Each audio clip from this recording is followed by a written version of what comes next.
আসসালামু আলাইকুম, আশা করি সবাই ভালো আছেন। দেখতে দেখতে আমরা চলে এসেছি টি-20 ওয়ার্ল্ড কাপের ফাইনাল ম্যাচ ডেতে। আর আজকের ফাইনালে মুখোমুখি হবে টিম ইন্ডিয়া এবং সাউথ আফ্রিকা। সো এখন পর্যন্ত টুর্নামেন্টে দুই দলে অপরাজিত। সো আজকের ম্যাচ যে জিতবে সেই হবে অপরাজিত চ্যাম্পিয়ন।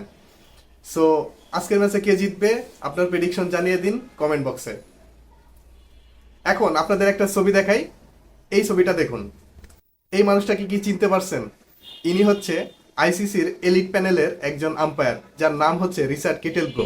এই রিচার্ড কিটেলব্রোকে নিয়ে একটা ব্যাপার আছে, সেটা হচ্ছে ইন্ডিয়া যতবারই ফাইনাল খেলছে এবং রিচার্ড কিটেলব্রো কোনো না কোনোভাবে ওই ফাইনালে ছিল, এবং রিচার্ড কিটেলব্রো যতবারই ইন্ডিয়ার ফাইনালে আম্পায়ার হিসেবে দায়িত্ব পালন করছে ইন্ডিয়া ততবারই হারছে। সো কাকতালীয়ভাবে আজকের ম্যাচেও রিচার্ড কিটেলব্রো আম্পায়ার হিসেবে থাকবে, তবে তিনি ফিল্ড আম্পায়ার হিসেবে থাকবে না, তিনি থাকবেন হচ্ছেন টিভি আম্পায়ার হিসেবে। সো এখন ইন্ডিয়ান সমর্থকরা এই বিষয়টা নিয়ে একটু চিন্তিত, কারণ রিচার্ড কেটেলব্রো সবসময় তাদের জন্য অপায়া, এবং রিচার্ড কেটেলব্রো যতবারই থাকছে ততবারই টিম ইন্ডিয়া হারছে। যাই হোক, এখন ফিল্ড আম্পায়ার হিসেবে কারা থাকবে? ফিল্ড আম্পায়ার হিসেবে থাকবে হচ্ছে ক্রিস গাফানি আর হচ্ছে রিচার্ড ইলিংওর্থ। কথা হচ্ছে রিচার্ড ইলিংওর্থকে নিয়ে। এখন পর্যন্ত এই টুর্নামেন্টের সবচেয়ে বাজে আম্পায়ার হচ্ছে রিচার্ড ইলিংওর্থ। কেন বাজে আম্পায়ার? আগের ম্যাচগুলা যদি সে যতগুলা ম্যাচ পরিচালনা করছে সবগুলা ম্যাচেই তার ডিসিশনগুলো ছিল দৃষ্টিকটু এবং চোখে পড়ার মতো। বাংলাদেশের ম্যাচটা যদি আপনি নিয়ে আসেন, তাহলে ওই যে সাউথ আফ্রিকা ম্যাচে তাওহিদ হৃদয়ের যে এলবিডাব্লিউটা, সেটার কথা অবশ্যই আপনাদের মনে আছে। শুধু এটাই না, অন্যান্য যে ম্যাচগুলো হয়েছে সেই ম্যাচগুলোতেও রিচার্ড ইলিংওর্থের ডিসিশনগুলো ছিল চোখে পড়ার মতো এবং বাজে। সো এখন দেখার বিষয় আজকের ম্যাচে কি হয়। একজন হচ্ছে এই টুর্নামেন্টের সবচেয়ে বাজে আম্পায়ার, আর আরেকজন হচ্ছে রিচার্ড কেটেলব্রো, ইন্ডিয়ার জন্য যে অভিশাপ। এখন আপনাদেরকে আরেকটা মন্তব্য শেয়ার করি, সেটা হচ্ছে যে ইংল্যান্ডের সাবেক অধিনায়ক মাইকেল ভন, ইংল্যান্ড এবং ইন্ডিয়ার যে সেমিফাইনাল, দ্বিতীয় সেমিফাইনাল সেটা হওয়ার পরে মাইকেল ভন একটা কমেন্ট করছে। সেই কমেন্টটা হচ্ছে এরকম: It's India's tournament. It's literally their tournament. They get to play wherever they want. They get to know exactly where their semi-final is. They get to play every single match in the morning so people could watch them out night India. When you get to a World Cup, the ICC should be fairer to everybody. There can't be any kind of sympathy for one team in the World Cup. This tournament is purely settled for India. তার অর্থ দাঁড়াচ্ছে যে এই tournament পুরোপুরি ইন্ডিয়ার জন্য settle. এখন কথা হচ্ছে যে এই ভদ্রলোক মাইকেল ভগান, তিনি বিভিন্ন সময় বিভিন্ন বিতর্কিত মন্তব্য করে থাকেন, এবং তিনি সবসময়ই মানে এমন কিছু মন্তব্য করেন যেটা আসলে হজম করা কঠিন। সো ঠিক এটাও তাই। এখন কথা হচ্ছে তিনি এই মন্তব্য কেন করেছেন। ইন্ডিয়া এখন পর্যন্ত এই টুর্নামেন্টে যে পরিমাণে সুবিধা পেয়েছে, এই পরিমাণ সুবিধা অন্য কোনো টিম পায় নাই। কারণ গ্রুপ স্টেজে সবগুলা ম্যাচ ইন্ডিয়া একই মাঠে খেলছে, তারপরে সুপার এইটের ম্যাচ ইন্ডিয়া একই মাঠে খেলছে, এবং সেমিফাইনালে যে ম্যাচটা খেলা হয়েছে সেই ম্যাচেও ইন্ডিয়া আগেই খেলছে। এখন এই জন্যই যে তিনি এই সব মানে কথাগুলা বলতে ছাড়েন নাই মাইকেল ভন। আর আরেকটা কথা হচ্ছে যে পিস নিয়ে, মাইকেল ভনের এই কথাগুলোর পিছনে আরেকটা উদ্দেশ্য ছিল, সেটা হচ্ছে যে পিস নিয়ে। কারণ ইংল্যান্ড এবং ইন্ডিয়ার যে ম্যাচটা হয়, যেই পিসে খেলা হয় সেই পিসটা ছিল হচ্ছে কমপ্লিটলি একটা ড্রাই পিস। আর ড্রাই পিস অর্থ হচ্ছে যে সেখানে বাউন্স কম হবে এবং টার্ন বেশি হবে, মানে লো বাউন্স হাই টার্ন। তো ইংল্যান্ডের প্লেয়াররা হচ্ছে মানে বাউন্সি উইকেটে খেলে অভ্যস্ত, তারা বাউন্সের এগেনস্টে খুব দুর্দান্ত এবং ভালো খেলে। আর লো টার্ন মানে হচ্ছে বল পড়ে লো হয়ে যাবে এবং স্পিনাররা সেখানে ভালো টার্ন আদায় করে নিতে পারবে, যেটা ইংল্যান্ডের ব্যাটসম্যানদের জন্য একটা মানে অভিশাপের মতো, কারণ ইংল্যান্ডের ব্যাটসম্যানরা এরকম লো টার্ন মানে খেলতে অভ্যস্ত না। আর এখানেই টিম ইন্ডিয়া জিতে যায়।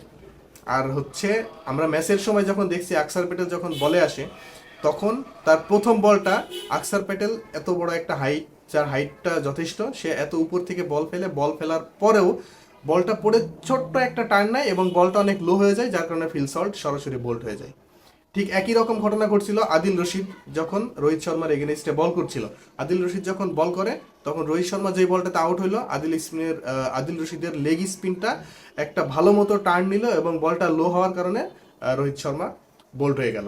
সো তখনই বোঝা গেছিল যে এই পিচটা টিম ইন্ডিয়ার জন্য একটা উপযুক্ত পিচ, যেখানে টিম ইন্ডিয়া খুব ইজিলি ইংল্যান্ডের ব্যাটসম্যানদের খাবি খাওয়াইতে পারে, এবং হয়েছেও তাই। স্পিন পিচে ইংল্যান্ডের ব্যাটসম্যানরা নীল হয়ে গেছে এবং ইন্ডিয়া খুব ভালো মতো ম্যাচটা জিতে নিয়েছে। সো আজকের পিচ নিয়েও সবাই একটু চিন্তিত থাকবে যে আইসিসি আদৌ আজকের এই ফাইনাল ম্যাচের পিচটা কেমন করবে, আজকের পিচটাও কি টিম ইন্ডিয়ার পক্ষে যাবে কিনা। এখন পিচ নিয়ে যেহেতু কথা বললাম, তখন চলুন আপনাদের আরো একটা ছবি দেখাই। এই ছবিটার কথা নিশ্চয় মনে করতে পারছেন যে প্যাট কামিন্স পিচের ছবি তুলতেছে। এই ছবিটা হচ্ছে 2023 বিশ্বকাপের ফাইনাল ম্যাচের আগের দিন, যখন প্যাট কামিন্স পিচ ইনসেপশন অথবা পর্যবেক্ষণ করতে আসে, তখন তিনি পিচটা পর্যবেক্ষণ করার পরে এই ছবিটা তুলে রেখেছিলেন। কারণ সবাই জানে যে আইসিসি থেকে ইন্ডিয়া সবসময় একটা সুবিধা পায়। সো রাতারাতি যাতে পিচটা পরিবর্তন না হয়ে যায়, সেই জন্যই অ্যাজ এ প্রুফ হিসেবে প্যাট কামিন্স ওই পিচটা ওই ছবিটা তুলে রেখেছিলেন পিচের। ঠিক প্যাট কামিন্সের দেখানো পথেই হেঁটেছে এডুইন মার্করাম। তিনিও গতকালকে, এই ছবিটা দেখুন, তিনিও যখন গতকালকে পিচটা পর্যবেক্ষণ করতে আসে, তিনিও মোবাইল সাথে করে নিয়ে আসে, পিচটা দেখে এবং দেখার পরে তিনি মোবাইলে ছবি তুলে রাখেন, যাতে রাতারাত্রি পিচ পরিবর্তন না হয় এবং আইসিসি থেকে ইন্ডিয়া কোনো ধরনের সুবিধা না পায়। তবে গতকালকের পিচ দেখে যেটা মনে হয়েছে যে একটা স্পোর্টিং উইকেট হবে। এখন দেখার বিষয় যে পিচ কেমন বিহেভ করে, এই পিচের উপরে অনেক কিছু ডিপেন্ড করতেছে। তবে এখানে কথা হচ্ছে, যদি ফাইনাল ম্যাচে ড্রাই পিচও হয়, তারপরও ইংল্যান্ড যেভাবে আউট হয়েছে, ইংল্যান্ড যেভাবে হারছে ইন্ডিয়ার কাছে, সাউথ আফ্রিকা সেরকম করবে না। কারণ সাউথ আফ্রিকার যে তিনটা ব্যাটসম্যানের নাম বলি, একটা হচ্ছে কুইন্টন ডিকক, হেনরিক ক্লাসেন আর ডেভিড মিলার। এই তিনজন স্পিনের এগেনস্টে দুর্দান্ত। তারা তো অ্যাজ ইউজুয়াল তো বাউন্সি উইকেটে ইউজ টু আছেই, তার সাথে এই তিনজন ব্যাটসম্যান স্পিনে খুবই ভালো খেলে। সো ইংল্যান্ড যেভাবে আউট হয়েছে, আশা করি সাউথ আফ্রিকা সেভাবে আউট হবে না এবং তার স্পিনের এগেনস্টেও তারা দুর্দান্তভাবেই খেলবে। যাই হোক, এখন মাঠের খেলায় যেই দলটা পারফর্ম করবে সেই দলই জিতবে। এখন দেখার বিষয় আজকের ম্যাচে কি হয়।